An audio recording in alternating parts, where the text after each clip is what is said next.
இஸ்ரேலில் நீதித்துறை மறுசீரமைப்பு சட்டத்தை கைவிடக் கோரி 24வது வாரமாக 150 இடங்களில் போராட்டம் நடைபெற்றது.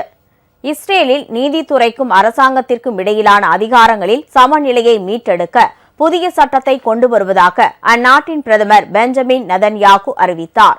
இது நாட்டின் ஜனநாயகத்தை குறை மதிப்பிடுவதற்கு உட்படும் என கூறி அங்கு லட்சக்கணக்கான மக்கள் வீதிகளில் இறங்கி போராட்டம் நடத்தினர். இருப்பினும் அந்த நாட்டின் நாடாளுமன்றத்தில் நீதித்துறை மறுசீரமைப்பு சட்டம் இயற்றப்பட்டது. இதற்கு பொதுமக்கள் எதிர்ப்பு தெரிவித்த நிலையில் இச்சட்டம் தற்காலிகமாக நிறுத்தப்பட்டது.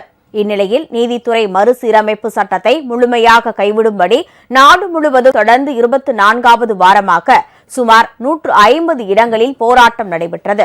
இதில் 1 லட்சத்திற்கும் மேற்பட்டோர் கலந்து கொண்டனர்.